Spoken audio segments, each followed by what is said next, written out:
जो आप लोगों के पढ़ने के लिए था, लास्ट का सेक्शन श्लोक संख्या 37 से 36 से प्रभु। 36 ठीक है, 36 to 43 ठीक है। तो ये जो 36 to 43 जो श्लोक है इम्पोर्टेंट थे, और इसमें इस तरह से जो काम है वो किस तरह से जो जीव है उसके वास्तविक ज्ञान को ढक देता है, और उस पर चर्चा करी गई है। तो 36 में क्वेश्चन अर्जुन पूछते हैं उनको कि क्या चीज है जो जीव आत्मा को पाप कर्म करने के लिए बाधित करती है। जैसे कि यहाँ पे योगी के बारे में चर्चा हो रही थी, एक निष्काम कर्म योग के बारे में चर्चा हो रही थी। तो जो भी आध्यात्मिक जीवन में उन्नति करना चाहता है उसके लिए हाँ, काम एक बहुत बड़ा शत्रु है। तो अर्जुन कृष्ण उनको बोलते हैं इस पे तुम्हें जय प्राप्त करनी है।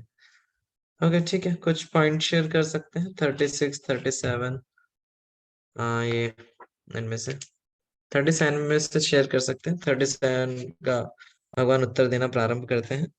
कामेश क्रोधेश रजोगुण समुद्भव महासन महापापमा विद्येनाम इह वैरिणाम। ये हमने चर्चा भी करी थी। ठीक है, आप लोग कुछ पॉइंट शेयर कर सकते हैं जल्दी जल्दी, जो भी पढ़ा है आपने, जो भी समझ में आया है। यस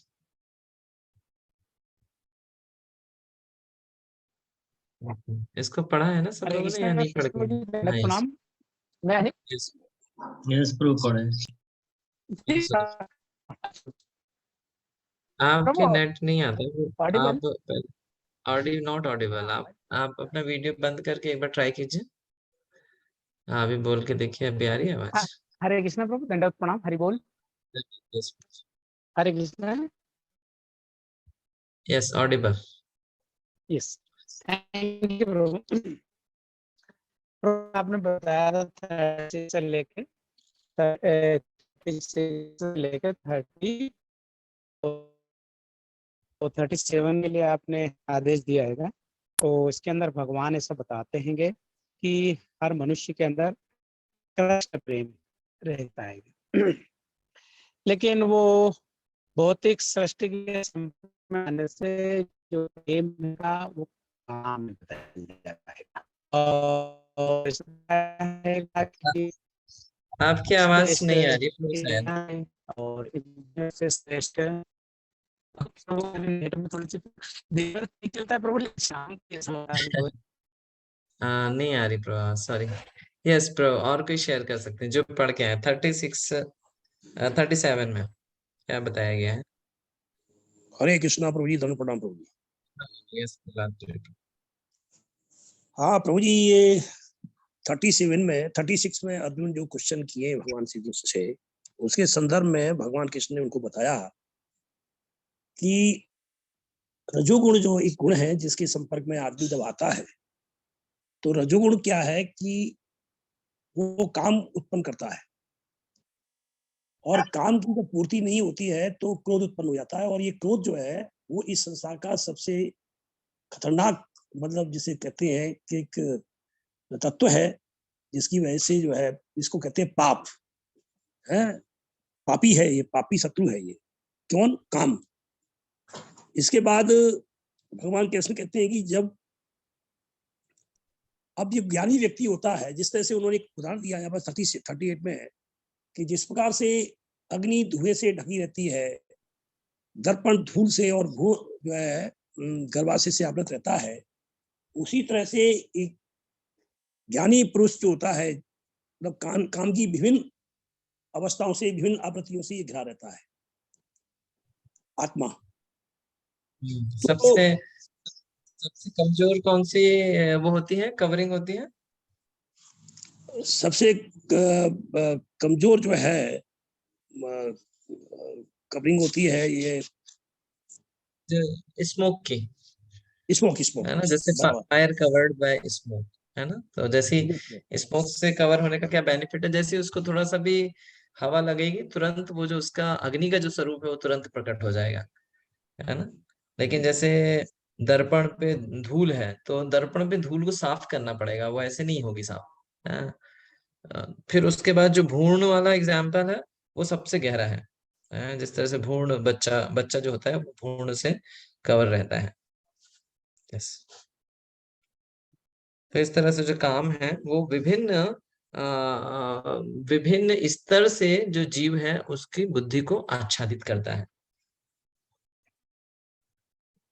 कई लोग ऐसे होते हैं कि जो बस तुरंत उनको कृष्ण भावनामृत का संपर्क मिलता है और तुरंत ही आध्यात्मिक जो प्रयास उसमें गहरे बन जाते हैं। वो किस तरह के हैं? वो पहला वाला उदाहरण है, हाँ, the fire covered by smoke, है ना। क्योंकि जो फायर कवर्ड बाय स्मोक है तो बहुत ही जल्दी बहुत ही जल्दी वो अपने वास्तविक स्वरूप आग को प्राप्त कर लेता है ना। हम्म।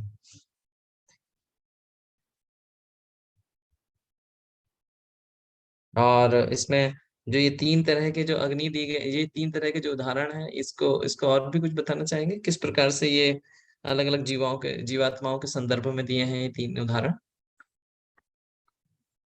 जो लोग पढ़ के आए हैं शेयर कर सकते हैं जल्दी। धुएं का जो हाँ, है सतोगुनी व्यक्ति के लिए प्रभु। आप बात बताइएगा पहले और पूछ लेते हैं। और कोई ट्राई करना चाहेगा? तीन उदाहरण कौन किस जीवात्माओं के लिए दिए गए हैं?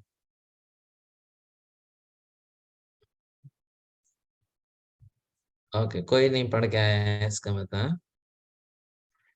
यस ब्रो, आप बताइए अभी।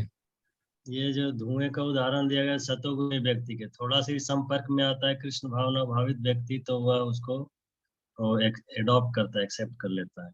हाँ। दूसरा है जो रजोगुनी व्यक्ति है, वो दर्पण धूल का उदाहरण है, उसको थोड़ा सा समय लगता है उसको कृष्ण भावना भावित बनने में। लेकिन जो तमोगुनी व्यक्ति हैं वो उसके भ्रूम और गर्भाशय का उदाहरण उसके लिए दिया है। उसको हाँ। कितना भी बोलते रहो उसको इस तरफ मुंड सत्संग में की रुचि नहीं मिल होती उसको। इसमें इसमें और उदाहरण दिए गए जैसे बर्ड्स का, बीस्ट का। वो उसको दूसरे वाली कैटेगरी में रखा है कि the mirror covered with dust वाली कैटेगरी में रखा गया है ना। और जो ट्रीज हैं उनको एम्ब्रो वाली कैटेगरी में रखा गया है। इस तरह से जो पेड़ों की सबसे ज्यादा सबसे निकृष्ट चेतना होती है। इसलिए प्रभुपाद लास्ट में लिखते हैं, ये जो मनुष्य जीवन है वो एक अवसर है जीवात्माओं के लिए इस भौतिक जगत के चंगुल से बाहर आने का, है ना। लेकिन खुद देखिए, एक जो जीव होता है वो काम के वशीभूत होकर के इस भौतिक जगत में दोबारा से फंस जाता है ना। मनुष्य होने के बाद उसके पास अवसर है, कम से कम वो बाहर आ सकता है। लेकिन और ये योनियां हैं उसमें अवसर बहुत कम रह जाता है क्योंकि उसकी चेतना आच्छादित रहती है बहुत ज्यादा, है ना। तो इसीलिए जो one can conquer the enemy lust by cultivation of Krishna consciousness under able guidance। तो भक्तों के दिशा निर्देश में हम ये जो काम रूपी जो शत्रु है उसको जय कर सकते हैं। ये बहुत इंपॉर्टेंट है। अपने प्रयास से हम नहीं कर पाएंगे कभी भी जय। वरिष्ठ भक्तों का मार्गदर्शन नहीं होगा, गुरु का मार्गदर्शन नहीं होगा तो कितना भी प्रयास करने पे जो काम रूपी जो शत्रु है उसको जय नहीं किया जा सकता है। फिर उसके बाद बोलते हैं आवृतम ज्ञानेन एतेन ज्ञानिनो नित्य वैरिण काम रूपेण कौन्तेय दुष्पूरेण अनलेन च। बताइए।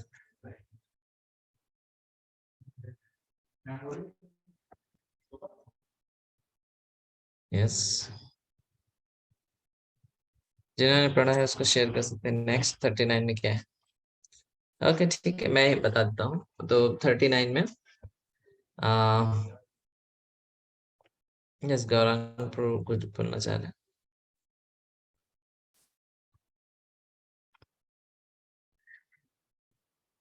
ओके तो हाँ, यस प्रभु जी।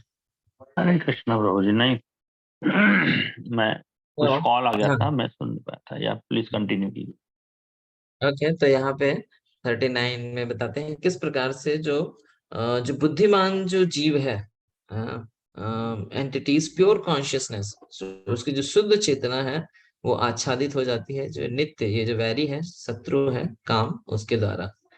और जो कभी भी तृप्त नहीं होता है, विच बर्न्स लाइक फायर, अग्नि की तरह जलता रहता है ना, burns like fire and make the living entity to burn like fire. जीवात्मा को भी अग्नि के दहन में झोंक देता है काम, है ना। मैंने संहिता में बताया गया है कि जो काम है वो कितना भी, lust can not be satisfied by any amount of sense enjoyment, कितना भी हम उसको प्रयास कर लें इंद्रिय तृप्ति करने का, वो इंद्रिय तृप्ति के द्वारा संतुष्ट नहीं हो सकता है। जैसे कई सारी ऐसी फिलॉसफीज भी हैं कि इतना इंद्रिय तृप्ति करिए, कि इतना इंद्रिय तृप्ति करिए कि जो आपका इंद्रियां भोग की जो इच्छा वो खत्म हो जाए, परंतु ऐसा नहीं होता है ना। शास्त्र कभी भी इस तरह का जो दर्शन है उसको समर्थन नहीं देते हैं, है ना। हमेशा शास्त्रों में इंद्रिय दमन की बात करी गई है, इंद्रिय निग्रह की बात करी गई है, इंद्रियों को स्वतंत्र रूप से छोड़ने की कभी बात नहीं करी गई। जिस तरह से अग्नि को अगर हम उसमें फ्यूल डालते रहेंगे, ईंधन डालते रहेंगे, तो वो कभी भी बुझने वाली नहीं है ना। कोई ऐसा भी उदाहरण दे सकता है कि इतना ईंधन डाल दो कि आग बुझ जाए।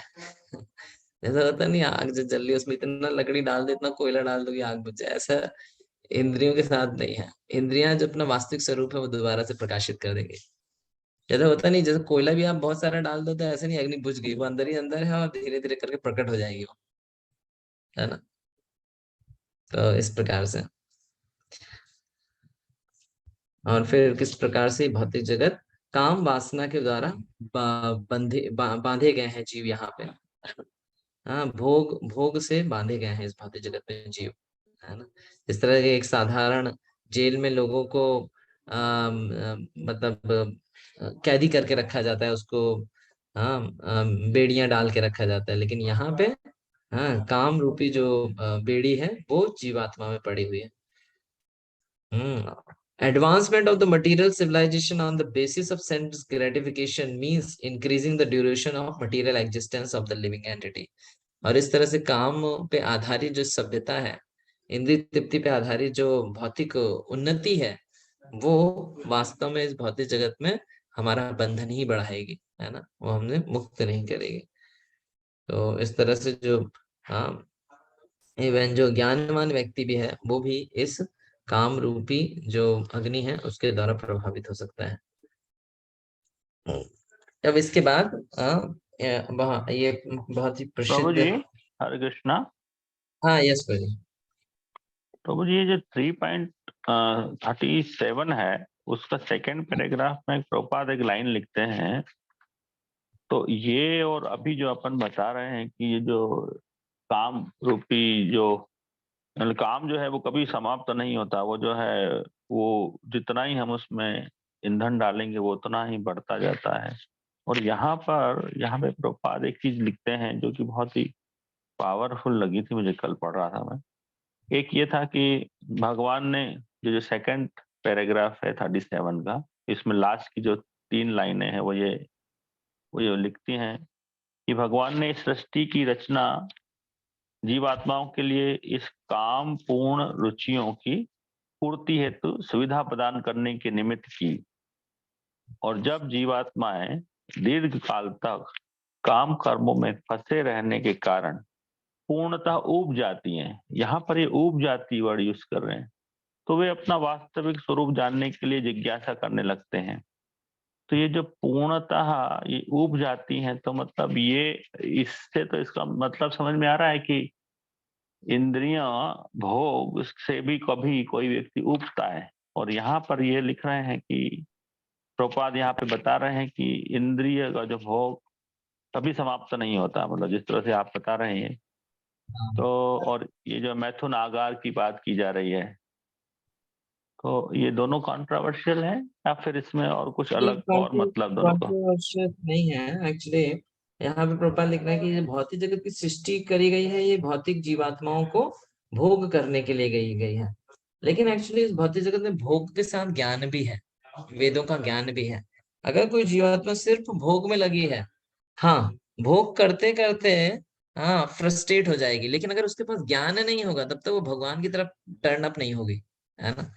फ्रस्ट्रेट तो हो जाएगी, फ्रस्ट्रेट होगी, लेकिन फिर वो सर्च करने लगेगा। हाँ, सर्च करके हो सकता है उसको, हाँ, ज्ञान का मार्ग वो ग्रहण करके बच जाए। लेकिन वो इंद्रिय तृप्ति करने से, इंद्रिय तृप्ति कर करके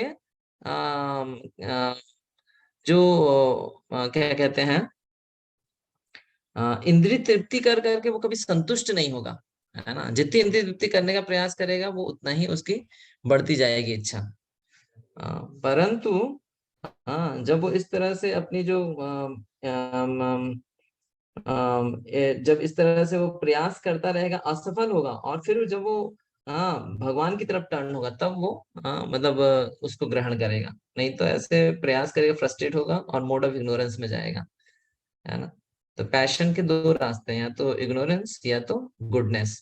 तो अगर उसके पास कोई मार्गदर्शन है, ज्ञान का कुछ है, कहीं उसने पढ़ा सुना है, तो वो फिर सतोगुण की तरफ आकर्षित हो जाएगा फ्रस्ट्रेट होके, और नहीं तो फ्रस्ट्रेट होके तमोगुण की तरफ चला जाएगा, है ना।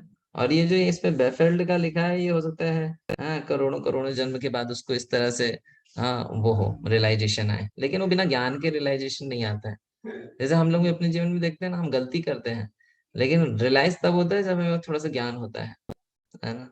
और नहीं तो फिर अगर ज्ञान नहीं होता है तो फिर हमें वो रियलाइज भी नहीं होती चीज की हम गलत कर भी रहे हैं क्या।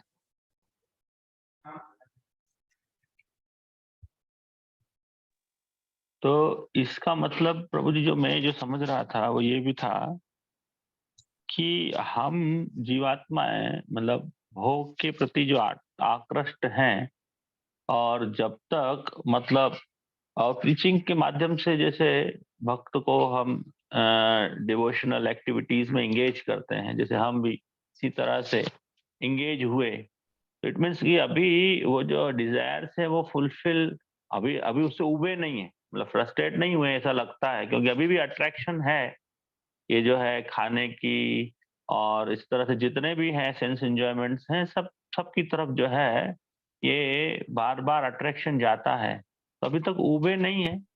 और और भक्ति भी कर रहे हैं, मतलब अभी जो भक्ति कर रहे हैं लेकिन उबे नहीं है, तो इसके कारण जो है बार बार ध्यान उधर जा रहा है, हम बार बार गिर जाते हैं, मतलब एक तरह से जो है स्लिप हो जाते हैं। तो मैं वही सोच रहा था कि ये जो मेनली रीजन जो है काम, जो हमको जो बार बार खींच रहा है इस संसार में, तो वो उसका मतलब ये मैथुन आगार और ये सब चीजें जिस तरह से प्रभुपाद यहाँ समझा रहे हैं हमको कि ये है, ये एक तरह की हथकड़ियां हैं, ये सब चीजें हैं, तो हम तो एक तरह से बहुत बहुत बुरी तरीके से फंसे हुए हैं, ऐसा लग रहा है, क्योंकि ये जो स्टेज जब तक आएगी नहीं, जब तक वो डिजायर आएगी नहीं, तो तब तक जो है ये टेस्ट हमको अट्रैक्ट करता ही रहेगा बार बार। तो ये बहुत मतलब ऐसे ऐसा ऐसा लग रहा था कि बहुत बुरी तरीके से फंसे हुए हैं।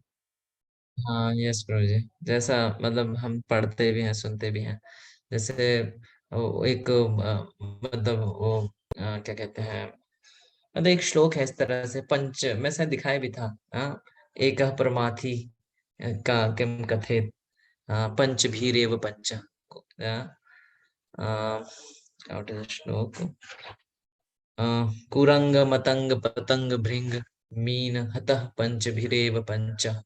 ये जो पांच जो जीव हैं, ये अपनी अपनी एक एक इंद्रियों से आसक्त होने के कारण फंसे हुए हैं, मृत्यु हो जाती है उनकी उस, लेकिन हम तो पांचों इंद्रियों के द्वारा फंसे हुए हैं, है ना। तो फिर हमारा तो बहुत बुरा हालत है। देखिए यहाँ पे जो बेफेल्ड वाला है ना, ये उन्हीं के लिए अप्लाई होता है जो लोग, जिनके पास थोड़ा सा भी भक्ति का मार्ग है, सुकृति का मार्ग है जिनके पास, वही बेफल्ड होता है, नहीं तो कोई बेफल्ड नहीं होता है। Every time they have the hope, जैसे हम भी भक्ति कर रहे हैं तो still we have some hope, therefore we are continuing. नहीं, जब तक हम पूर्ण रूप से भौतिक जगत हमें जब तक लात नहीं मारेगा, तब तक हम कृष्ण की तरफ पलटेंगे नहीं। जैसे प्रभुपाद जी का उदाहरण आता है उनके जीवन में, तो बहुत तरीके से उनको मतलब मतलब तभी प्रभुपाद मतलब बहुत तरीके से उनको असफलताएं मिली। जैसे उनकी फैक्ट्री में आग लग गई, फिर झांसी का प्रोजेक्ट फेल हो गया, फिर परिवार वालों ने भी उनका साथ नहीं दिया, वहां से भी छोड़ दिया। तो बहुत लेवल पे उनको मतलब, अगर हम एक उस भाषा में कहें तो Maya kicked him many times, है ना। But but he took all the opportunities to come closer to Krishna, है ना। उन्होंने सारे जो जितने अपॉर्चुनिटीज सब कृष्ण के पास आने के लिए उपयोग करी। और प्रभुपाद कई जगह इस तरह लिखते भी हैं कि जब तक हम भौतिक रूप से पूरे क्या बोलेंगे उसको पूर्ण रूप से वो नहीं करे जाएंगे। भक्ति सिद्धांत श्री ठाकुर एक वर्ड यूज कर, आसार। आसार मतलब पूर्ण रूप से उसको तिरस्कृत कर दिया गया है, उसको त्याग दिया गया है। तो जब तक माया में पूर्ण रूप से त्याग नहीं देगी तब तक हम कृष्ण को नहीं ग्रहण करेंगे। बहुत मुश्किल है, मतलब अगर आप पर्सनल लेवल पे एप्लीकेशन की बात करें तो बहुत ही मुश्किल है। आप सोचिए प्रभुपाद जैसा जो लाइफ है, मतलब कोई इसको जनरली फेस नहीं कर सकता उस तरह की लाइफ को। हाँ, 43 इयर्स तक उसको कंटिन्यूअस एफर्ट्स देना in spite of all the मतलब अपोजिशन, चैलेंजेस, डिफिकल्टी, तो मतलब बहुत डिफिकल्ट। तो जी मेनली फिर यहाँ पर मेरे को जो समझ में आ रहा है तो वो अल्टीमेटली यही है कि जिस तरह से आपने बताया कि दो फेसेस आते हैं, अगर इस तरह से कोई परेशानी आती है तो या तो वो सतोगुण में जाएगा या फिर तमोगुण में जाएगा। तो सतोगुण तब है जब उसके पास ऐसा साथ है, संग है। अब आप वैष्णवों का जो है संग है तो उसको ज्ञान है कि ये भौतिक जगत है ही ऐसा, यहाँ पर अपन जो है वो चबाए हुए को चबा रहे हैं और उस तरह से जो है यहाँ पर रिजल्ट कुछ निकलना नहीं है। तब जो है फिर वो, इससे अच्छा तो यही है कि शरणागति ली जाए, तो वो उस तरह से वो आगे बढ़ता है फिर। अदरवाइज या थैंक यू प्रभु जी। तो भगवान भी भगवत गीता में बोलते हैं ना कि चतुर्विधा भजन्ते माम ये जना सुकृतो अर्जुना, अर्थो अर्थार्ची जिज्ञासु ज्ञानी च भारत। ये चार तरह के लोग ही उनके पास आते हैं। फ्रस्ट्रेशन सभी के जीवन में आता है, लेकिन सब लोग भगवान के पास नहीं जाते, है ना। तो ये सुकृतिवान लोग हैं। तो ये बेफिल्ड वही होगा जो सुकृतिवान है। प्रभुपाद एक वृंदावन सॉन्ग लिखे हैं, उसमें लिखते भी हैं प्रभुपाद, प्रकृतिर नग्न रूप दिखाले श्री कृष्ण। तो मतलब Krishna has shown mercifully me the original form of the Maya and the naked form of the Maya. So Prabhupada was completely surrendered himself to Krishna. Prabhupada का plan था he will do business and then he will earn money and he will go to America with that money. लेकिन हाँ मतलब ना उनको money मिली, उनकी factory सब गई। तो इस तरह से मतलब he was totally surrendered to Krishna's arrangement.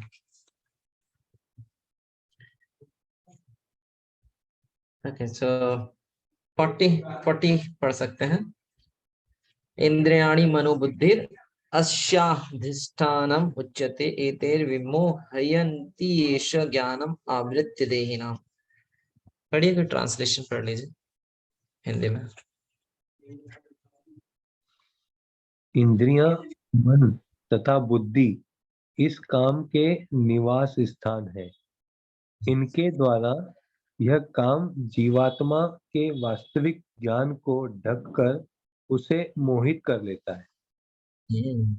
Prabhupada English में लिखते हैं, The enemy has captured different strategic position in the body of the conditioned soul, and therefore Lord Krishna is giving hint of those places so that one who want to conquer the enemy may know where he can be found.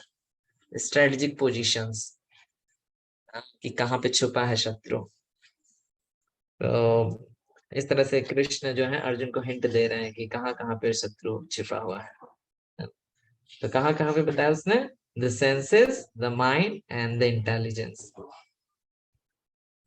तो अगर किसी को काम पे जय प्राप्त करना है तो सेंसेस, माइंड एंड इंटेलिजेंस ये उसके प्लेसेस हैं।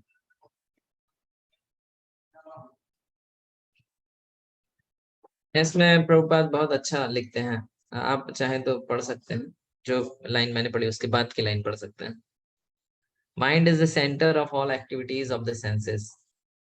मन जो है वो सारी इंद्रियों के कार्यों का केंद्र है। And thus when we hear about sense object the mind generally becomes the reservoir of all idea। जैसे हम किसी विषय वस्तु के बारे में सुनते हैं तो जो मन है वो सारे जो क्या कहेंगे उसको, सारे जो आइडियाज हैं इंद्रिय तृप्ति के, वहां पे सब इकट्ठा होते रहते हैं। सारी इंद्रियां जो है प्रोवोक करती रहती हैं, आइडियाज देती रहती हैं, वो सारे माइंड के पास इकट्ठा होते जाते हैं। Next, the intelligence department becomes capital for such lustful propensity। और उसको एनकैश कैसे करते हैं? वो propensities को इंटेलिजेंस के माध्यम से करते हैं। Intelligence is immediate next door ये बहुत important point. Intelligence is immediate next door neighbour of the spirit soul. Intelligence जो होती है वो आत्मा के सबसे करीब होती है ना। ये सटल लेवल्स हैं, ग्रॉस बॉडी, सेंसेस, उसके बाद माइंड, फिर इंटेलिजेंस एंड देन सोल। तो इंटेलिजेंस सबसे करीब होती है। Lusty intelligence influences the spirit soul to acquire the false ego and identify itself with the matter and thus with the mind and the senses. इस तरह से जो काम से जो परिपूर्ण जो बुद्धि है वो आत्मा को आत्मा में झूठा अहंकार उत्पन्न कर देती है। झूठा अहंकार क्या? मैं भोगता हूँ, मैं नियंता हूँ, मैं स्वामी हूँ। उसका वो जो फॉल्स प्रोप्राइटरशिप, फॉल्स आइडेंटिफिकेशन है वो सोल को देती है, और फिर सोल उन फॉल्स आइडेंटिफिकेशन को फुलफिल करने के लिए भागता है फिर वो, है ना। प्रभु एक बार हिंदी में पढ़ूं प्रभु, जो आपने पढ़ा थोड़ा क्लियर हो जाएगा। पढ़ सकते।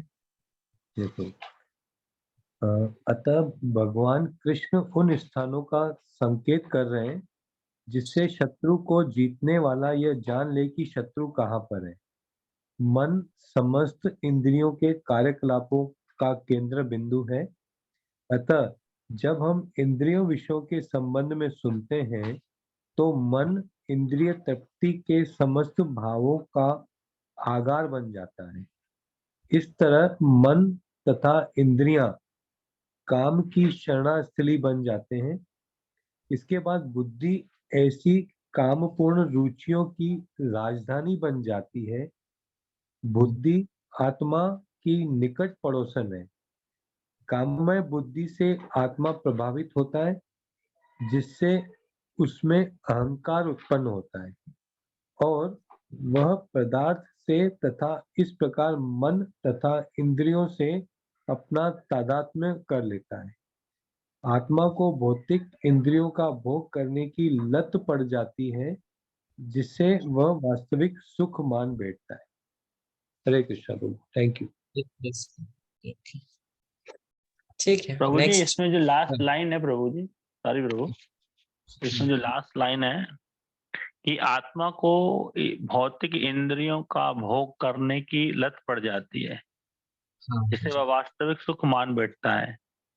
तो ये अभी तक जब हम सुनते आए हैं तो ये कहते हैं कि हमारी जो कंटिन्यूटेड कॉन्शियसनेस है उसके कारण जीवात्मा भोग करता है। और यहाँ पे प्रभुपाद लिख रहे हैं कि आत्मा को इस इंद्रिय भोग की लत पड़ जाती है। ये क्या है, इसको किस तरह समझें इस स्टेटमेंट को? इसको एक्चुअली हाँ सॉरी, ये एक समझना और पड़ेगा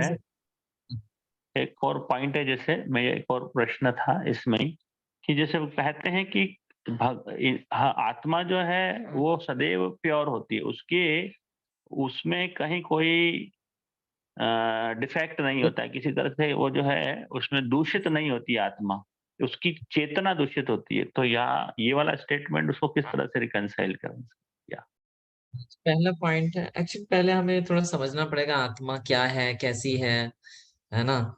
और फिर वो जो ये जो ग्रॉस कवरिंग है वो क्या है, तो ये सब जब चीजें समझेंगे तब जाके हमें समझ में आएगा ये क्या लिखा हुआ है। तो जो आत्मा होती है, देखिए जब आत्मा इस भौतिक जगत में, आत्मा का एक अपना स्वरूप है ना, वो सच्चिदानंद से बनी हुई है, उसमें भी सारी इंद्रियां विद्यमान है।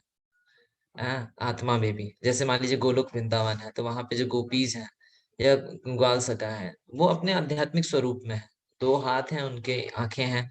तो इसी तरह आत्मा का भी है। लेकिन जब आत्मा इस भौतिक जगत में प्रवेश करती है तो वो एक कण के रूप में प्रवेश करती है। वो अपने पूर्ण सच्चिदानंद स्वरूप में नहीं होती है ना। तो जब आत्मा इस शरीर में प्रवेश करती है तो इस शरीर में दो चीजें हैं, एक तो आत्मा है और ये भौतिक शरीर है। तो आत्मा अपना भी स्वरूप है और ये भौतिक शरीर की आवरण है उसके ऊपर। जैसे मान लीजिए, जैसे हम देख रहे हैं मतलब कौन देख रहा है? आत्मा देख रही है ना। ये शरीर थोड़ी ना देख सकता है, शरीर तो डेड मैटर से बना हुआ है ना। और जैसे मान लीजिए मैं किसी वस्तु को छू रहा हूं तो कौन छू रहा है? मैं ही छू रहा हूं ना। तो मेरे हाथ है तभी तो छू रहा हूं, परंतु मैं जो छू रहा हूं वो महसूस कर रहा हूँ वो चीजें जो ये मुझे भौतिक इंद्रियों के द्वारा महसूस कराया जा रहा है, मैं उस चीज को महसूस कर रहा हूँ। मैं उस चीज को महसूस नहीं कर पा रहा हूँ कि जो वास्तविकता है, क्योंकि मेरी जो हाथ है मेरा, जैसे मान लीजिए ग्लव्स लगे हुए हैं हाथ के ऊपर, तो मैं जब ग्लव्स से किसी चीज को छूऊंगा तो वास्तविकता में उसका जो वो है उसको फील नहीं कर पाऊंगा, क्योंकि ग्लव्स लगे हुए हो। तो इसी तरह जो इंद्रियां हैं, जो जीव, जो आत्मा है, वो इसी तरह अलग अलग भौतिक आवरणों से ढकी हुई है। तो यहाँ पे वही कहा जा रहा है कि the spirit soul becomes addicted, जो आत्मा है उसको आदत पड़ जाती है एंजॉइंग द मटीरियल सेंसेस, भौतिक जो इंद्रियां हैं उनको भोग करने की। वास्तविकता में आत्मा को तो कोई जरूरी नहीं, आत्मा का तो सच्चिदानंद स्वरूप है, आत्मा को तो किसी से कोई लेना देना नहीं है। परंतु जब वो इस तरह दूषित बुद्धि के साथ रहती है तो आत्मा उसके साथ इन्वॉल्व हो जाती है,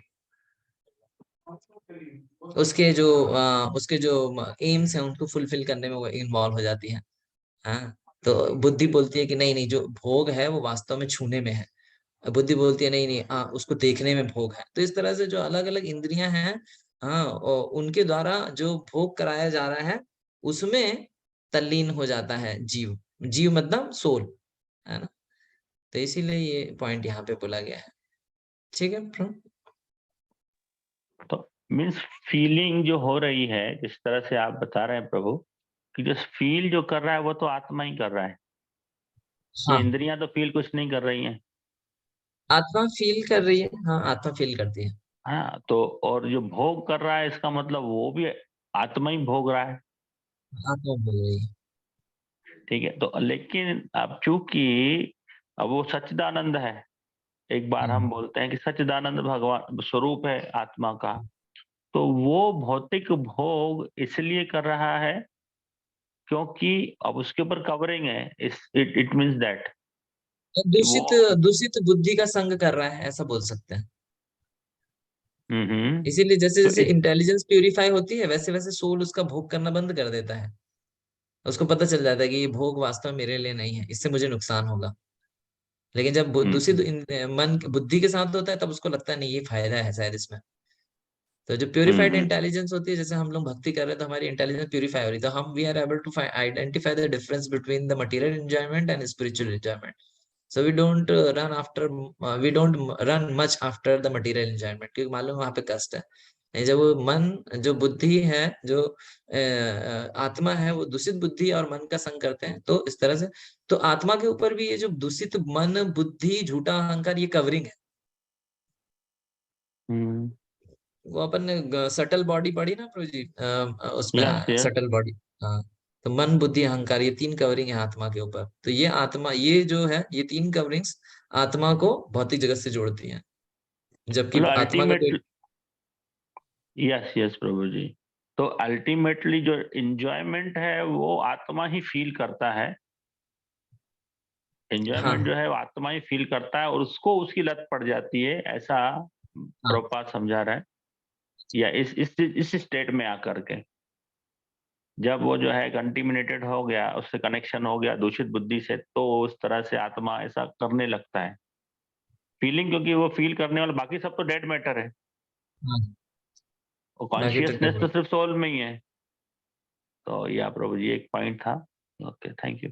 और दूसरा आपने क्या बोला, वो हो गया, इसी में कवर हो गया क्या, जो एक सेकंड पॉइंट आपने बोला ना रिकंसिल करने के लिए।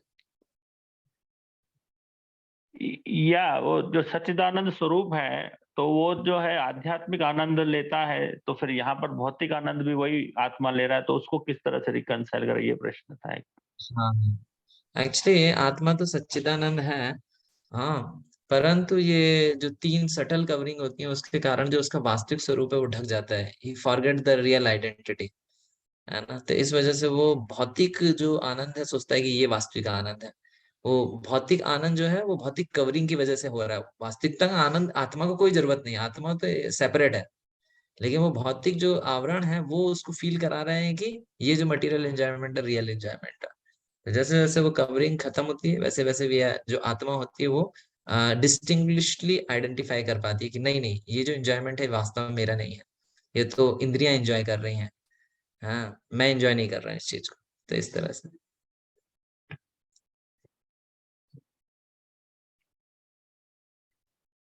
ओके, नेक्स्ट नेक्स्ट पढ़ते हैं।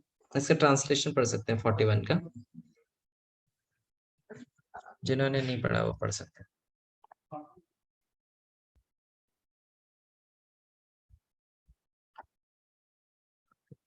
विश्वनाथ, ओके, कुणाल पर पढ़। हरे कृष्णा प्रभु। इसलिए हे भरतवंशियों में श्रेष्ठ अर्जुन, प्रारंभ में ही इंद्रियों को वश में करके इस पाप के महान प्रतीक काम का दमन करो और ज्ञान तथा आत्म साक्षात्कार के इस विनाशकर्ता का वध करो। बहुत अच्छा श्लोक है कि जो अर्जुन, ये जो ग्रेट सिंबल ऑफ सिन जो काम है उसको तुरंत बाय रेगुलेटिंग सेंसेस, तो ये सबके ये हमारे व्यवहारिक पॉइंट है। कैसे काम को दमन करना है? Bye regulating senses and slay the destroyer of knowledge and self. देखिए एक ही पॉइंट भगवान ने बताया, रेगुलेटिंग द सेंसेस, है ना। And slay this destroyer of knowledge and self realisation, ये आत्मबोध का जो शत्रु है उसको नष्ट करो। ठीक है, कोई बताएगा क्यों इंद्रियों को भगवान ने बोला, बाकी क्यों नहीं बोला? मन बुद्धि या अन्य चीजों को क्यों नहीं बोला? इंद्रियों को क्यों बोला? और कोई बताएगा? भौतिक जगत से, विश्वनाथ बहुत लोग भौतिक बोल जगत चुके हैं, से आप बोल चुके हैं, दूसरों को बताने दीजिए, आप पढ़ के आए हैं। Okay, yes. बाकी क्यों इंद्रियों को ही क्यों बोला, बाकी को क्यों नहीं बोला? बल्कि इंद्रियां तो सबसे ग्रॉस लेवल पे आती हैं, बाहर बाहर बाह्य स्तर पे है इंद्रियों का कार्य। तो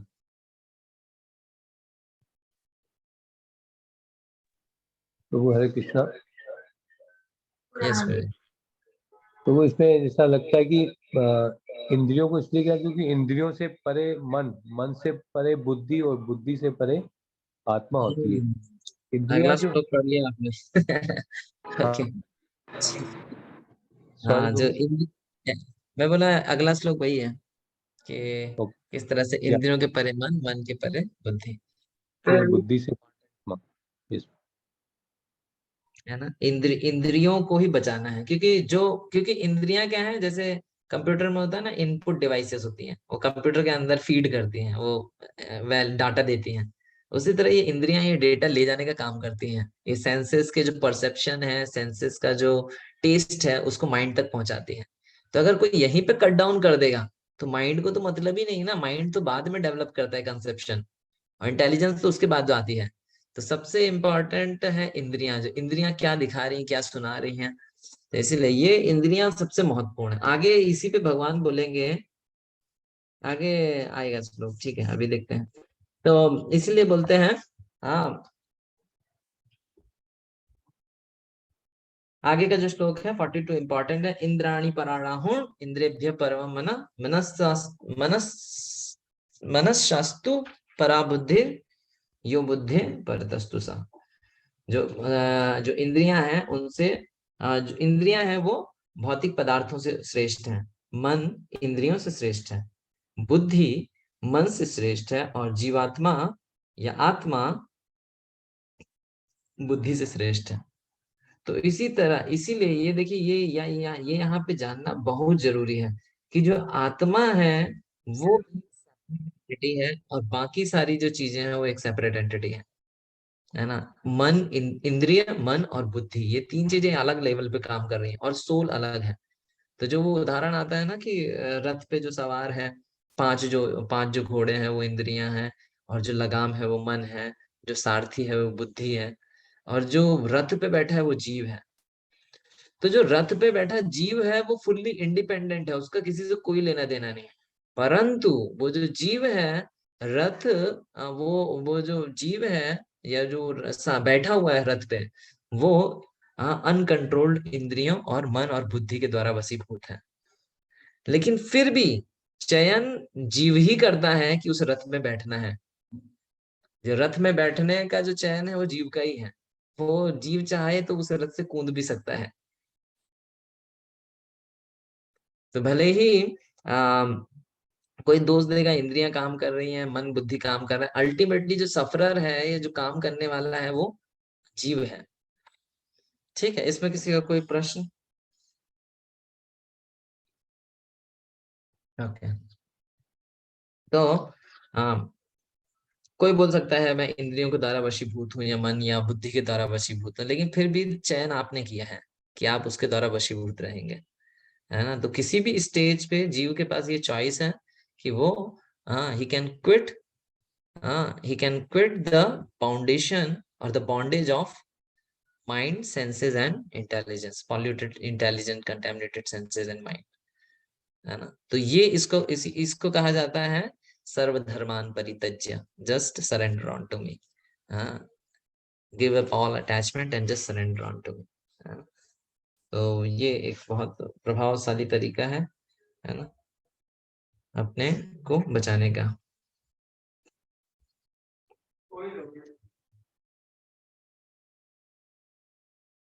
ओके, किसी का कोई प्रश्न नहीं तो आगे बढ़ते हैं। 10 knowing one shall, okay, Hindi में पढ़िए कोई इसको ट्रांसलेशन को, 43 का ट्रांसलेशन।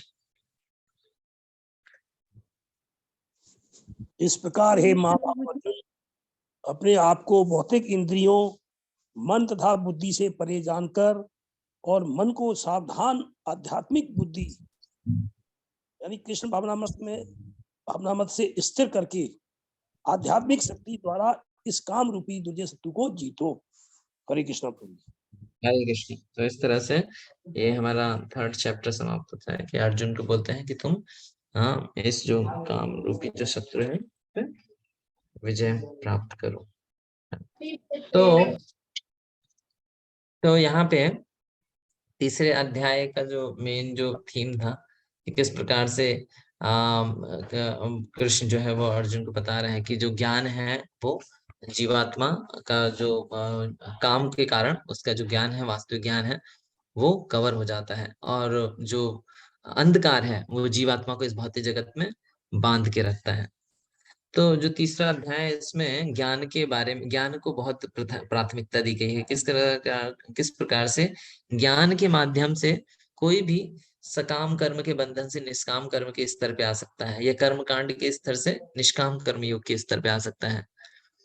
किस तरह से ज्ञान के माध्यम से कोई अपनी बुद्धि को शक्तिशाली बना करके जो काम रूपी जो शत्रु है उस पर जय प्राप्त कर सकता है। किस तरह से ज्ञान के माध्यम से हम अपनी चेतना को शुद्ध कर सकते हैं। ज्ञान के माध्यम शुद्ध करने का मतलब अपनी वास्तविक स्थिति को जान सकते हैं। तो इस तरह से तीसरे अध्याय में ज्ञान के बारे में बताया गया है, या जिसके माध्यम से हम इस शत्रु को जय कर सकते हैं। तो जो चौथा अध्याय है उसका नाम है ट्रांसडेंटल नॉलेज, दिव्य ज्ञान। तो इसमें भगवान अपने बारे में बताएंगे या अपने बारे में ज्ञान देंगे, क्योंकि अभी ये प्रश्न आ सकता है किस प्रकार से कृष्ण के बारे में जान करके कैसे हम ये जो काम रूपी जो शत्रु है इस पे जय प्राप्त कर सकते हैं। कोई कमेंट किसी का? किस प्रकार से हम भगवान को जान जाएंगे तो इस जो काम रूपी जो शत्रु है इसको जय कर सकते हैं।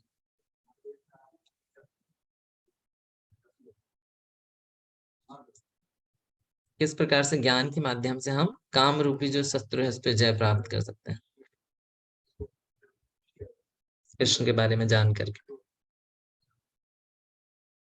यस, कोई भी बता सकता है। विश्वनाथ, आप बता सकते हैं।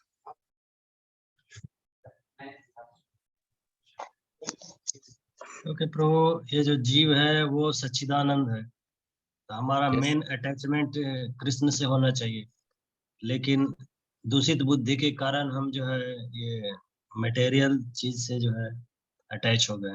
तो जैसे ही हमें वास्तविक चीज का आभास होता है, ये छूट जाता है, छूट सकता है। ओके, ठीक है। वास्तविक चीज का आभास होने से। और कोई कमेंट किसी का? किस तरह से ज्ञान होने से हम जो हमारा लस्ट है, काम है, उससे हम मुक्त हो सकते हैं कृष्ण के बारे में जान करके। हरि बोल प्रभु जी, Hare Krishna. Yes please. Basically जब हम रियलिटी को समझना प्रारंभ करते हैं तो हमारी जो स्थिति है और ये सब जो है मटेरियल वर्ल्ड जो है, वो जब हम ये समझने लगते हैं कि ये मटेरियल वर्ल्ड हमारे को बांधने के लिए बनाया गया है और ये ये जब हम समझने लगते हैं कि ये सब जो है एक्सटर्नल्स इम्पोज किए गए हैं, ये चीजें जो मन है, बुद्धि है, ये जो और फाल्स ईगो है, ये सब इम्पोज किया गया है जीवात्मा के ऊपर कि इस संसार में वो बंधा रहे। तो जब ये ज्ञान आता है तब तब जो है फिर इस ज्ञान के माध्यम से मतलब वो जो है रियल हमारा जो जो नेचर है, जो भगवान के साथ हमारा एक बहुत ही अंतरंग संबंध है, वो और ये जो एंजॉयमेंट है यहाँ का मटेरियल लाइफ का, मटेरियल वर्ल्ड का जो एंजॉयमेंट है, वो उसके सामने वो जो एंजॉयमेंट है वो उससे करोड़ों गुना ऊंचा है। तो जो है ये ज्ञान जब अपने को आता है तो इस यहाँ पर बार बार जो है माँ के गर्भ में रहना, वापस जन्म लेना, बार बार उस मृत्यु को प्राप्त करना, ये जो 4 दुख झेलना, तो ये समझ में आने लगता है, फिर लॉजिकली समझ में, रीजनिंग समझ में आने लगता है कि ये जो गलत जगह पर हम हैं, तो जो है फिर इसको छोड़ने की जो है इच्छा जागृत होती है, तब हम इससे ऊपर उठने का प्रयास प्रारंभ करते हैं और टेस्ट भी आता है, रियलाइजेशन भी होने लगता है। जब हम थोड़ा थोड़ा कुछ भगवान की तरफ आगे बढ़ते हैं तो वो जो है भगवान थोड़ा टेस्ट देते हैं, तो वो जो टेस्ट मिलता है तो फिर तो समझ में आता है कि वाकई में वहां पर कितना आनंद होगा जब भगवान के साथ रहेंगे हम। तो एक ज्ञान से ओके। हाँ, जब भगवान के बारे में जानते हैं, भगवान के बारे में जब जानने का प्रयास करें, या प्रभु ने इस तरह बताया कि भौतिक जगत के बारे में जब जानते हैं तो फिर भगवान को जानने की इच्छा जागृत होती है, या इस भौतिक जगत को हम जब अच्छे से जानने का प्रयास करते हैं तो। ओके, कोई लास्ट कमेंट? किस तरह से भगवान के बारे में जो ज्ञान है वो हमें जो काम रूपी जो हमारी जो प्रवृत्ति है उससे हमें ऊपर लेके आ सकता है, भगवान के बारे में जानना? कोई लास्ट कमेंट? हरे कृष्णा प्रभु जी। ओके, तो प्रहलाद प्रो और शांतिपुर प्रो। यस, प्रहलाद प्रो जी। प्रभु जी, जब जीव को जब ये ज्ञात हो जाता है, जीव मतलब मनुष्य को जब ये ज्ञात हो जाता है कि वास्तविक मेरा जो सोर्स है, जहाँ से मैं आया हूँ, तो वो भगवान कृष्ण है, और जब उसको ये ज्ञात हो जाता है कि मेरा काम जो है भगवान कृष्ण की सेवा करना है, तो वो अपनी जितनी भी जो इंद्रियां हैं, जिसके माध्यम से वो इस संसार में जकड़ा रहता है, बार बार इस दुनिया में आता है और चला जाता है, तो फिर वो उन इंद्रियों को और इंद्रिय विषयों को जो है वो भगवान की सेवा में लगाता है। तो इस तरह से जो है उसको जो है एक सही मार्ग मिल जाता है और वो बार बार इस दुनिया में नहीं फंसता है। हरे कृष्ण प्रभु जी। ओके, थैंक यू प्रहलाद प्रो। लास्ट शांतिपुर प्रो जी। या प्रभु, जो सब डिवोटीज ने शेयर किया वो कंप्लीट लग रहा था। तो साथ ही साथ ये भी लग रहा था प्रभु कि जैसे हम लोगों को ज्ञान मिल गया कि इंद्रियों से ऊपर हमें जो वर्क करना है, जैसे इसमें बता रहे हैं, और लेकिन एक मुझे प्रैक्टिकल चीज ये लग रही थी कि जैसे इसमें बताया कि जो कृष्णा भावना भावित यानी कृष्णा कॉन्शियसनेस की जो शक्ति है, तो वो उसको भी सतत प्रयास करना और सीरियसली बना के रहने से जो है ये जो ज्ञान जो है वो बना रहेगा। अगर वो जहाँ पर भी थोड़ा इधर उधर हुआ तो वो ज्ञान जो है वो कवर हो जाता है, और फिर जो है हम भौतिकता जो उसका मिश्रण होने लग जाता है, फिर आध्यात्मिक और भौतिकता का जो मिश्रण होने लग जाता है। आई मीन टू से कि जो जो जो ये जो शक्ति है जो हमें मिली है प्रभुपाद की कृपा से, तो उसमें सतत बने रहने का भी बहुत इम्पोर्टेंस लग रहा था। बिकॉज सारी चीजें अभी हम लोग डिवोटीज हैं, इतने सालों से प्रैक्टिस कर रहे हैं, तो पढ़ा भी है, लेकिन इसको कंटिन्यूस रखने के लिए मुझे लगता है कि जो शक्ति का पूरी तरह से प्रयोग करेंगे तो होएगा। और एक चीज ये भी लगती है प्रभु कि जैसे हम लोग ये देखें कि कहीं एक सीनियर वैष्णव कहें या एक टेम्पल का संघ मिलता है, तो वहां पर हमारी चेतना ऑटोमेटिकली अपलिफ्ट होती है। यानी जैसे वृंदावन जाते हैं, गुरु महाराज का सानिध्य मिलता है। वहीं अगर अपन इंडिविजुअल गृहस्थ लोग देखें तो हमारी दूसरी भी एक्टिविटीज रहती है, लेकिन वहां पे एक चैलेंजिंग फेसिंग हो जाता है कि हम हमारी चेतना को हमेशा कैसे ऊपर रख पाए। तो यहाँ पर मुझे लगता है कि एक हाउस होल्डर्स को एक एक्स्ट्रा एफर्ट्स या प्रयास या सिंसियरिटी की आवश्यकता होती है, और वहाँ एक थोड़ा एक जो है मंदिर में कहें या ऐसी जगह पे जाएं तो हम ऑटोमेटिक उसका बेनिफिट लेते हैं। तो ये मुझे समझ में आया। ओके, ठीक है। जो आप सबने बताया सभी सही है, क्योंकि बेसिक यही है कि किस प्रकार से ज्ञान हमें इंद्रिय भोग के प्रति हमारा हमें अलग करता है। परंतु सबसे एक बहुत इम्पोर्टेंट है, भगवान के बारे में जानने का क्या रोल है। भगवान के बारे में जानने का रोल है कि जैसे मान लीजिए एक रोड पे मोबाइल पड़ा हुआ है, तो हाँ, हम उस मोबाइल को उठा लेंगे अगर हमें वहां पे कोई व्यक्ति नहीं दिखेगा। नहीं, एक बगल में ही कोई व्यक्ति बैठा हुआ है तो हम उस मोबाइल को नहीं उठाएंगे, क्योंकि हमें मालूम है जो मोबाइल है ये इसका हो सकता है। तो इसी प्रकार से जब हम कृष्ण विहीन इस सृष्टि को देखते हैं, तो हर चीज को देख के हमें भोग करने की इच्छा उत्पन्न होती है, कि हमें वहां पे कृष्ण नहीं दिखते, हमें लगता है ये हमारे भोग के लिए बनी हुई है। लेकिन जब कृष्ण भावना भावित होते हैं या कृष्ण का ज्ञान हमें मिलता है, तो हमें पता चलता है कि नहीं, हर चीज कृष्ण को बिलोंग करती है।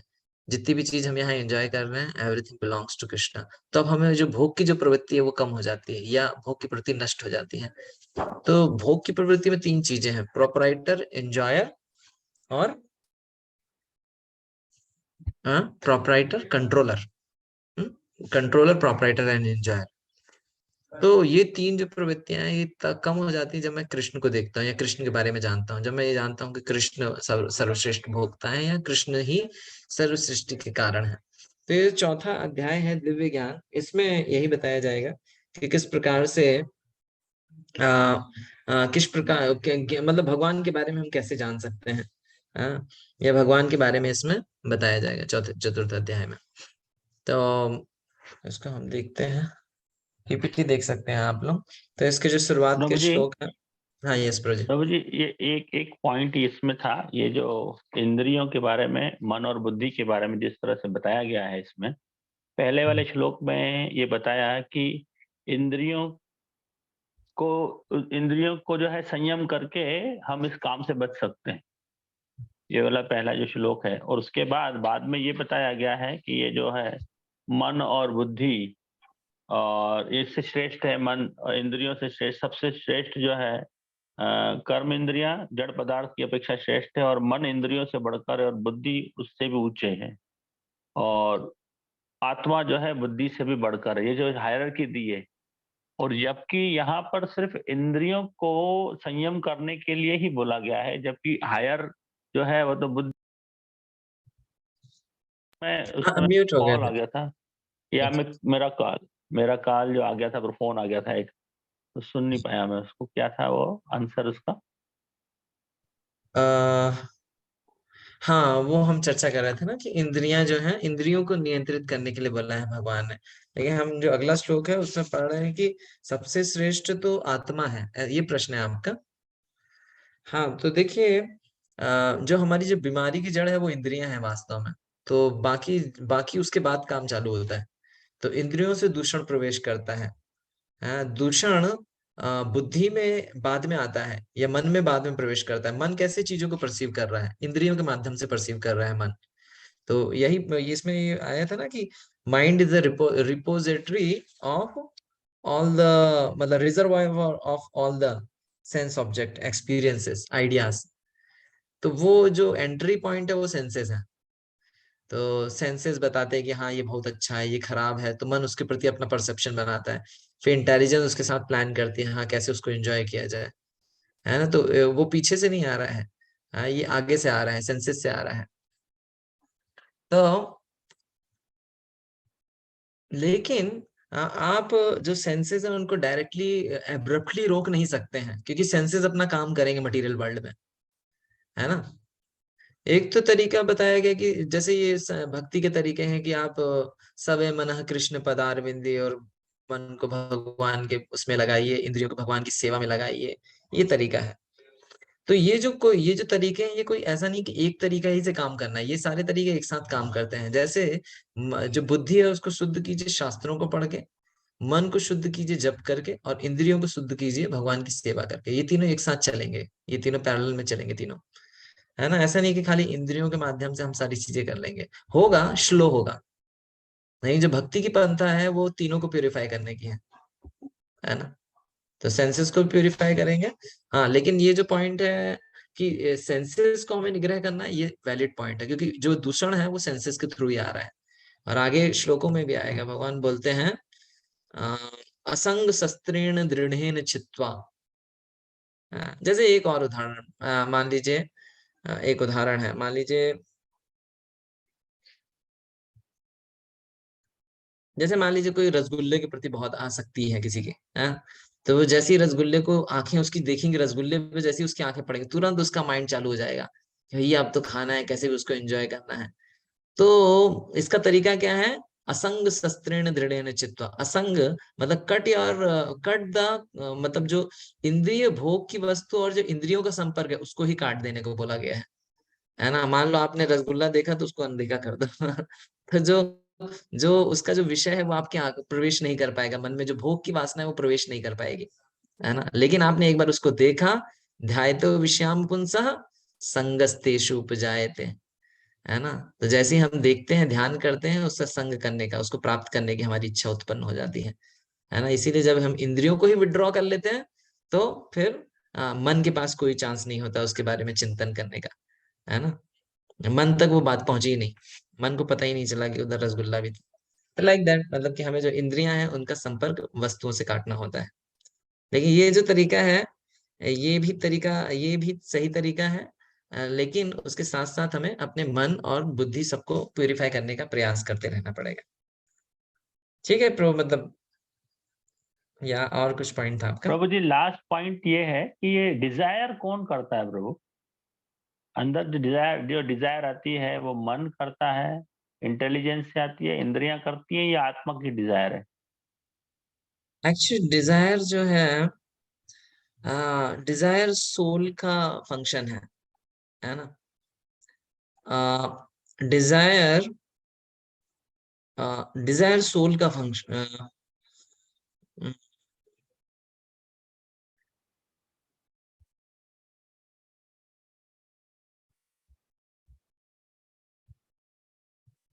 थोड़ा सोचना पड़ेगा डिजायर किसका फंक्शन है। अ,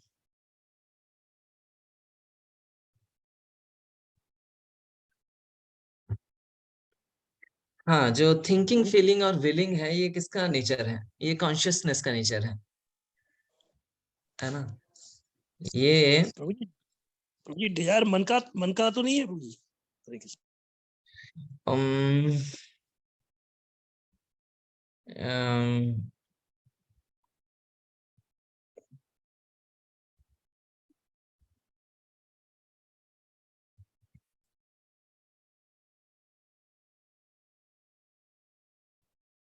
एक्चुअली भगवत गीता में कहीं है, कहीं इस पॉइंट के बारे में चर्चा। अ, अम,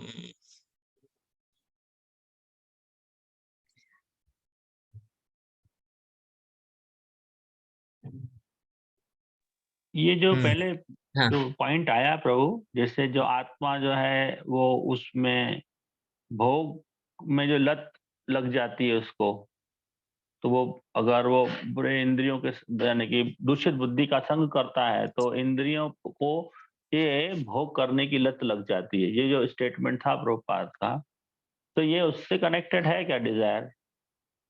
हाँ ब्रो जी, जस्ट एक मिनट, मैं एक पॉइंट सर्च कर रहा हूँ। एक श्लोक है, क्योंकि जो इच्छा द्वेष समुत्थेन। हाँ, इच्छा द्वेष समुत्थेन द्वंद मोहेन भारत। ऐसा पर ऐसा है कि हाँ, इच्छा द्वेष समुत्थेन द्वंद मोहेन ये भारत। दो में ही है ना, अध्याय 2 में।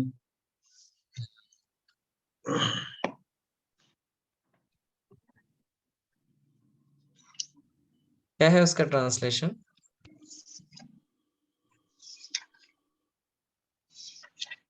उसका ट्रांसलेशन ये है, जो एलिमेंट्स हैं।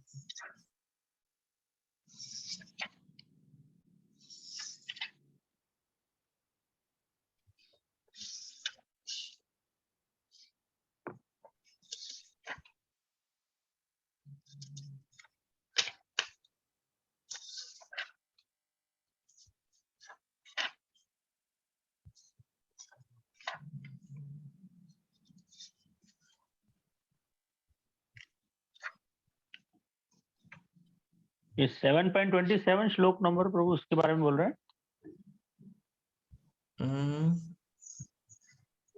727 जो है इच्छा द्वेष समझ में है ना, उसका ट्रांसलेशन में पढ़ता हूँ। द्वंद्व ये मोहिनी। है द्वंद्व मोहेन भारत सर्वभूतानि सम्मोहम सर्गे यान्ति परंतपः। इसका ट्रांसलेशन पढ़ो प्रभु जी। हाँ, लेकिन ट्रांसलेशन पढ़िए एक बार। हे भरतवंशी, हे शत्रु विजेता, समस्त जीव जन्म लेकर इच्छा तथा घृणा से उत्पन्न द्वंद्वों से मोहग्रस्त होकर आसक्ति को प्राप्त होते हैं। ये इच्छा तथा घृणा से उत्पन्न द्वंद्वों से मोहग्रस्त होकर, डिजायर और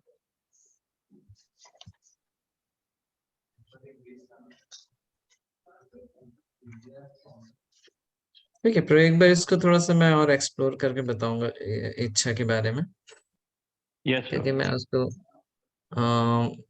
अभी बता सकता हूँ लेकिन उतना क्लियरली नहीं वो कर पाऊंगा। तो एक बार उसको देख लेंगे पहले, है ना, कि इच्छा इच्छा कैसे प्रोड्यूस होती है। ठीक है, ओके। तो सेकेंड जो 4th चैप्टर है वो, उसमें हम ज्ञान के बारे में पढ़ेंगे कि किस प्रकार से भगवान के बारे में जानने से हमें इस भौतिक जगत का जो भोग है वो उसको उसको हम सही रूप से समझ सकते हैं, क्या चीज हमारे भोग के लिए है और क्या चीज नहीं है। तो इसीलिए भगवान अपने बारे में यहाँ 4थे अध्याय में बता रहे हैं। यहाँ पे आप तो शुरुआत के श्लोक रिफर कर सकते हैं बुक से। अर्जुन को कृष्ण बोलते हैं किस प्रकार से ये जो ज्ञान है ये। अच्छा, इसका ट्रांसलेशन पढ़ी है कोई, फर्स्ट श्लोक का? इमं विवस्वते योगम। हाँ, यस।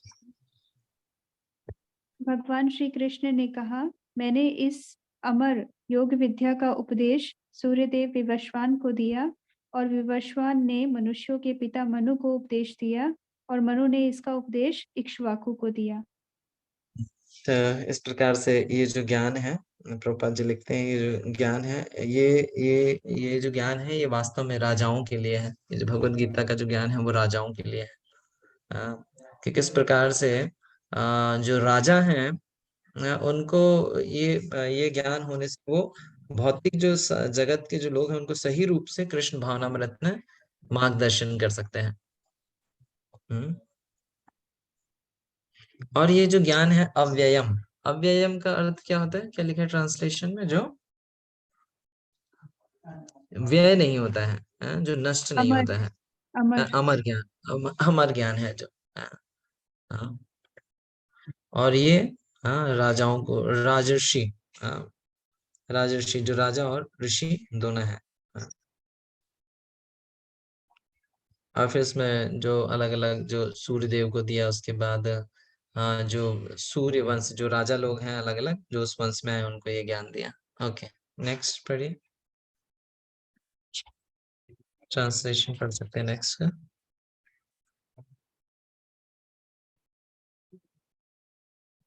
कैसे ज्ञान प्राप्त होता है? एवं परंपरा प्राप्त, परंपरा के माध्यम से ज्ञान प्राप्त होता है। और ये सकालीन महता योगो नष्ट परंतरा, और काल के प्रभाव में ये योग जो है वो नष्ट हो जाता है। महता का अर्थ क्या दे रखा है ट्रांसलेशन में? महान। महान, दिस ग्रेट।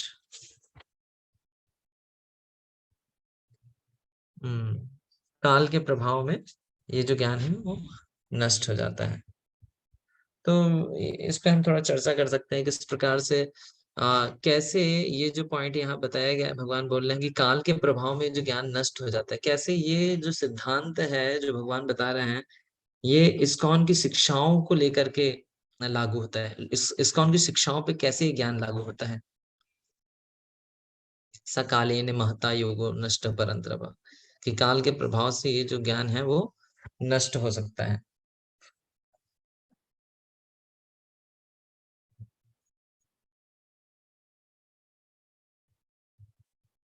ओके, किसी का कोई कमेंट? काल के प्रभाव से कैसे ये ज्ञान नष्ट हो सकता है?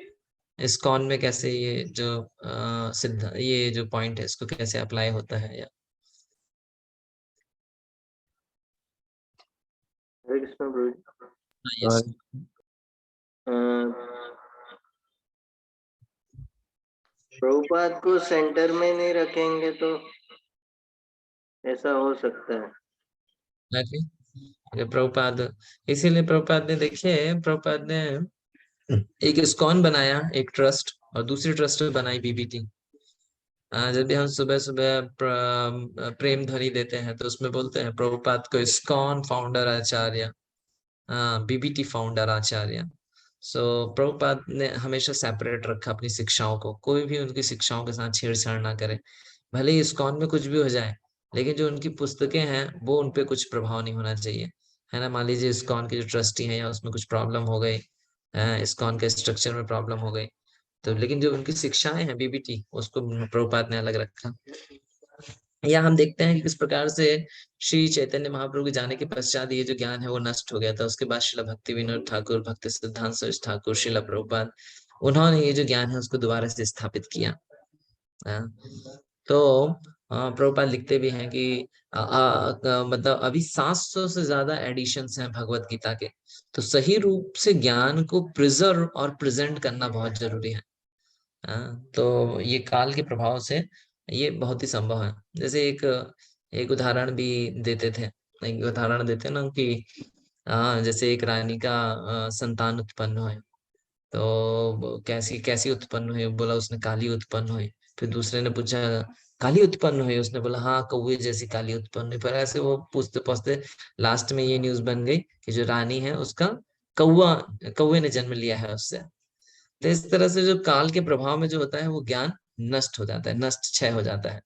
तो इसीलिए बहुत जरूरी है ये जो ज्ञान को सही रूप से प्रस्तुत करना और सही रूप से प्रिजर्व करना और फिर उसके बाद प्रस्तुत करना। जैसे उदाहरण के लिए, जैसे ठीक है, आप लोग बताइए कुछ चीजें इस्कॉन को लेकर के जहाँ पे हम उसको प्रिजर्व करके रखे हुए हैं या प्रिजर्व करना जरूरी है। अगर उस तरह से प्रेजेंट नहीं करेंगे तो हो सकता है काल के प्रभाव में वो क्षतिग्रस्त हो जाएगी। कोई ऐसे उदाहरण इस्कॉन से? ठीक है, जैसे मैं एक उदाहरण देता हूँ कि जैसे मान लीजिए हम बहुत सारी आरती गाते हैं तो उसमें हम एक दो वर्ड अपने आप ऐड कर देते हैं। हाँ, जैसे सुबह तुलसी आरती गाते हैं तो उसमें अपना ऐड कर देते हैं, ब्रज राधा कृष्णा सेवा पर। ब्रज कहीं नहीं लिखा था उसमें, जैसे राइटर है, लेकिन वी ऐड अपनी तरफ से ऐड करते हैं।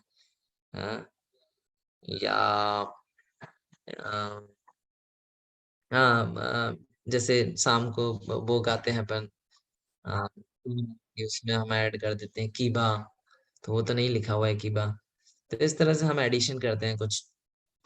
और कुछ डिस्ट्रैक्शंस बता सकते हैं जो कि इस्कॉन के लिए उतने अच्छे नहीं है, अगर इस को रोका ना जाए या इस पे, मतलब we should follow as it is, जैसा प्रभुपाद ने दिया है उसको वैसे ही फॉलो करना है। एक दो और उदाहरण अगर आपके मन में है, जल्दी बता सकता है कोई, नहीं तो हम नेक्स्ट मूव कर जाएंगे। एक दो उदाहरण प्रिजर्व करने को लेकर के, प्रभुपाद की जो टीचिंग्स हैं या प्रभुपाद ने जैसा दिया है उसको एज इट इज प्रिजर्व करना, ये प्रेजेंट करना। ओके, नहीं आ रहा है आप लोगों को ध्यान? या प्रभु जैसे ये भी कह सकते हैं, जैसे पूरे स्टैंडर्ड जो है प्रभुपाद के all over this world temples में एक जैसे स्टैंडर्ड है उसको। स्टैंडर्ड, सारे स्टैंडर्ड, जैसे मॉर्निंग प्रोग्राम का ही आरती का ही समय मान लीजिए 4:30, तो वर्ल्ड हाँ वाइड 4:30, नहीं कोई इसको चेंज करे, नहीं यहाँ बहुत सर्दी पड़ती है इसको 5 o'clock करो, या हाँ 4:30 पे लोग नहीं आ पाते लोकल, तो इसको 5 कर देना चाहिए, लोकल लोग आने लगेंगे। हम्म। तो लाइक दैट बहुत सारे कुछ अमेंडमेंट्स हो सकते हैं। प्रभुपाद का प्रेजेंस है ना, प्रभुपाद की अवेलेबल है ना हर जगह। अपन देखें इस्कॉन में प्रभुपाद की जो है प्रभुपाद मूर्ति ने है, हाईलाइट कर रखा उन्हें है। ओके, दंडवत प्रभुपाद को लगाना, बाद में जो है आई मीन को उसको लेना, तो ये कुछ चीजें जो है बहुत प्रभावशाली हैं जिसके थ्रू अपन उसको सकते हैं। तो वो एक चीज प्रभुपाद बोलते थे, आई मीन मैं सही हूँ कि गलत, प्रभुपाद बोलते थे कि इस्कॉन को अंदर से खतरा है, बाहर से नहीं। तो एक सही। अंदर से खतरा मतलब अगर हम सही से प्रभुपाद की टीचिंग को फॉलो नहीं करेंगे या हम आपस में लड़ेंगे तो that will destroy the ISKCON. बाहर से कोई, क्योंकि प्रभुपाद की फिलॉसफी इतनी स्ट्रांग है कि उसको कोई बाहर से क्षति पहुंचा ही नहीं सकता है ना। तो वो तो कि जैसे गुरु परंपरा को फॉलो करना, जैसे ऋत्विक रहते हैं, जैसे प्रभुपाद के बाद कोई भी नहीं, तो यहाँ पे प्रभुपाद के बाद जो पूरे जो उनको दीक्षा गुरु, उनको पूरी उस पे फॉलो करना, तो ये तो इस तरह से सकाले ने महता कि अगर हम सही से प्रेजेंट करके नहीं रखेंगे, प्रिजर्व करके नहीं रखेंगे तो हमें नुकसान होता है। कालक्रम में यह परंपरा छिन्न हो गई है, अतः यह विज्ञान यथा रूप में लुप्त हो गया है। यथा रूप में लुप्त हो गया। प्रभुपाद जी ने भी यथा रूप में स्थापित किया। भगवत गीता के इतने सारे वर्जन थे, 700 वर्जन वर अवेलेबल। प्रभुपाद ने उसको ओरिजिनल जो फॉर्मेट है यथा रूप, जैसा कि गुरु शिष्य परंपरा में है, उसको उस रूप में प्रस्तुत किया। समय बहुत शक्तिशाली है, यह बदलता है, वास्तविक स्थिति को नष्ट करता है। आपको अनुभव है, आप कुछ भी खरीदते हैं वह बहुत ताजा है, नया है, लेकिन समय उनको उसको नष्ट कर देगा। वह जर्जर हो जाएगा, वह बेकार हो जाएगा यथा समय पर। यह भौतिक समय, इसे काल कहते हैं। यह काल भी कृष्ण का ही का एक और रूप है। काले न महता, इसलिए इसे महता कहा गया है। यह बहुत शक्तिशाली है, यह साधारण चीज नहीं है। महता, इसका व्यवसाय नष्ट करना है। महता मतलब बहुत ही पावरफुल। हाँ, तो इस तरह से जो काल है वो बहुत शक्तिशाली है। आप देखिए ना, जैसे मान लीजिए हमारा अपना ही जीवन देखिए, तो हम सब काल के प्रभाव के द्वारा हमारे काल के प्रभाव के द्वारा हम मृत्यु के समीप आ रहे हैं। हम अलग से कोई प्रयास नहीं कर रहे हैं, हम अपना जीवन जी रहे हैं, लेकिन काल हमें खींच के ले जा रहा है। या आप एक आलू को रख दीजिए आप ऐसे ही, वो पड़े पड़े ही अपने आप खराब हो जाएगा, उसको किसी ने कुछ नहीं करा, लेकिन काल ने उसको पूरा नष्ट कर दिया। तो इसी तरह काल जो है वो बहुत प्रभावशाली है। ओके, तो अभी आप लोग ये लास्ट एक्सरसाइज है, जल्दी से श्लोक संख्या 1 से 3 इसका, ठीक है, आप इसको असाइनमेंट में करके आइए। श्लोक संख्या 1 से 3 को पढ़ के आना है, उसमें प्रभुपाद जी का मूड और मिशन फाइंड करना है। Find out the mood and mission of Srila Prabhupada in श्लोक संख्या 1 to 3। ठीक है, ठीक है, 2 असाइनमेंट लिख लीजिए आप, क्योंकि फिर यहाँ पे हमारा समय बच जाएगा। एक तो है 4.1 to 4.3 हमें पढ़ के आना है, उसमें mood and mission of Srila Prabhupada find out करना है। और फिर श्लोक संख्या 5 to 9 पढ़ के आना है, उसमें we have to find out some points related to the preaching, मतलब प्रीचिंग एप्लीकेशन, कैसे हम प्रचार में उपयोग करेंगे, ये जो रेलेवेंट पॉइंट्स हैं। श्लोक संख्या 5 से 9, ठीक है। तो इस असाइनमेंट को करके आइएगा, तब हम चर्चा करेंगे। और ठीक है, गौरांग जी का प्रश्न है डिजायर को लेकर के, तो उसको कल चर्चा करेंगे आप, है? ठीक है, ओके। किसी और का कोई प्रश्न है तो चर्चा कर सकते हैं, नहीं तो विल फिनिश इट, कल मिलेंगे। अच्छा, कल, हाँ कल तो मिलेंगे अभी, है फ्राइडे है। आप लोग चाहें तो संडे को भी अगर समय होता है तो मिल सकते हैं, अगर समय है तो संडे मॉर्निंग आवर्स में, तो अपन कर सकते हैं। संडे को प्रोग्राम्स रहते हैं। अच्छा, ठीक है। क्योंकि एक्चुअली क्या, मेरा 9 बजे से एक सेशन रहता है, मैं उसको शिफ्ट किया हूँ 9:15 9:20 तक, तो डेली सेशन रहता है, तो इसलिए मैं उस पर ज्यादा नहीं ले पाता फिर, नहीं तो फिर वो सेशन मुझे स्किप करना पड़ेगा। तो ठीक है, फिर ऐसे ही कल और मिलते हैं। कल ये 4th चैप्टर को हम कवर करेंगे, तो ये 2 असाइनमेंट अगर आप कर लेंगे तो जल्दी हो जाएगा।